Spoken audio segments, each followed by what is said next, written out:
कोई ऐसा व्यक्ति नहीं है जो न जानता हो कि भारतीय जनता पार्टी की सरकार में झूठे इनकाउंटर हो रहे हैं। ये पहला झूठा इनकाउंटर नहीं है यूपी का, तमाम इनकाउंटरों पे उंगली उठी है। जाति के आधार पर समाजवादी पार्टी उसके समर्थन में खड़ी हुई है। हमारी प्रदेश की सरकार की प्रतिबद्धता है कि अपराधी अपराधी होता, अपराधी की कोई जाति नहीं होती। महर्षि योगी जी के नाम पर जो ट्रस्ट था उसमें भी कुछ अधिकारी लोग घुस गए, पता लगा है, केवल इसलिए कि उन्हें पता है कि उसकी कीमत कल क्या होगी। तो एक तरफ तो जहां ये लूट मची उत्तर प्रदेश में, वहीं अन्याय की सब सीमा टूट गई हैं। अभी हमें सुल्तानपुर के परिवार के सदस्य मिले जिनके बेटा इंजीनियर। कोई कल्पना कर सकता है आज के समय पर कि मुंह पर टेप लगा दिया जाए, हाथ पैर बांध दिए जाएं और पीट पीट करके उसकी जान ले ली जाए? क्या ये सुल्तानपुर की पहली घटना थी? इससे पहले भी इसी तरह की घटना हुई थी। अगर आपको याद हो कि भारतीय जनता पार्टी से संबंधित रखने वाले ने एक हत्या की थी वहीं पर सुल्तानपुर में। और अभी जो झूठी कहानी पढ़ी जा रही है इनकाउंटर को लेकर के, कोई ऐसा व्यक्ति नहीं है जो न जानता हो कि भारतीय जनता पार्टी की सरकार में झूठे इनकाउंटर हो रहे हैं, हत्या की जा रही है। जो मंगेश यादव की हत्या हुई है, गांव से लेकर के आसपास के लोग जानते हैं कि पुलिस रात में आई थी, उठा ले गई, पुलिस उठा करके ले गई एसटीएफ। और सोचिए आप कैसी कहानी गढ़ी गई कि उसके पास नया बैग था,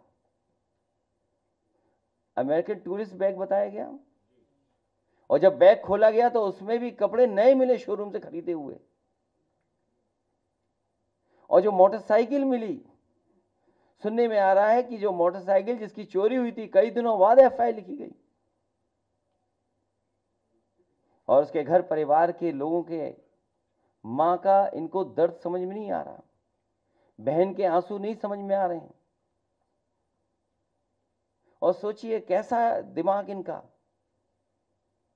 सरकार ने कैसी होशियारी दिखाई कि चप्पल में इनकाउंटर कर दिया। बताइए आप, कैसा दिमाग है इन लोगों का, क्या होशियारी दिखाई। कौन नई तस्वीर देख करके बता सकता है कि यह झूठा इनकाउंटर हुआ था? और यह पहला झूठा इनकाउंटर नहीं है यूपी का, तमाम इनकाउंटरों पे उंगली उठी है। जिस समय पहला इनकाउंटर नोएडा में जिम इंस्ट्रक्टर को हुआ था, उस समय भी हम लोगों ने कहा था कि पुलिस वालों ने लूटने के लिए, दबाव बनाने के लिए हत्या का प्रयास किया है, और उस समय भी कार्रवाई नहीं हुई है। अभी तक जितनी भी हत्याएं हुई हैं या इनकाउंटर हुए हैं, सबसे ज्यादा पीड़ित परिवार के लोगों की हत्या की है सरकार ने। हम लोग न्याय दिलाने के लिए सदन से लेकर के और संघर्ष के बीच में भी जाना पड़ेगा, तो समाजवादी लोग पीछे नहीं रह सकते। सुल्तानपुर की घटना में वांछित अपराधियों को हमारी पुलिस ने गिरफ्तार किया और पुलिस मुठभेड़ के दौरान एक व्यक्ति मारा गया। अब जाति के आधार पर समाजवादी पार्टी उसके समर्थन में खड़ी हुई है।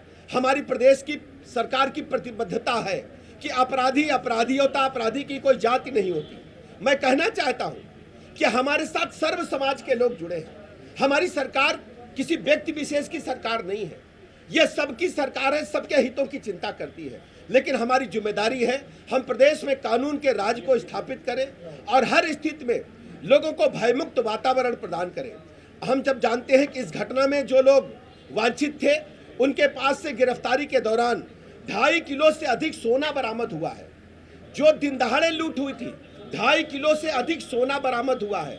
और सबसे बड़ी बात यह है, समाजवादी पार्टी प्रेस कॉन्फ्रेंस करके जनता को गुमराह करने का असफल प्रयास करती है, जबकि प्रदेश की जनता जानती है कि समाजवादी पार्टी अपराधियों को जब जब इनकी सरकारें रही हैं, जब जब इन्हें ताकत मिली है, ये पुष्पित पल्लवित करती रही हैं।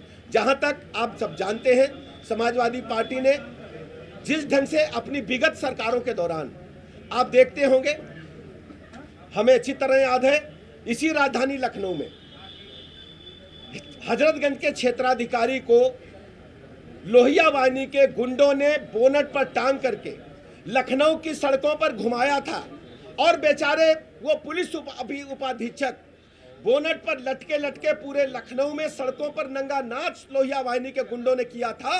फिर लोहिया वाहिनी के गुंडों की हिम्मत देखिए, उस समय जब समाजवादी पार्टी की सरकार थी, उस जीप को ले जाकर के एसएसपी लखनऊ के बंगले में घुसा दिए थे और एसएसपी लखनऊ के माध्यम से उन गुंडों को, जिन लोगों ने क्षेत्राधिकारी हजरतगंज को बोनट पर जीप पर टांगा था, उनको बचाने का काम हुआ था।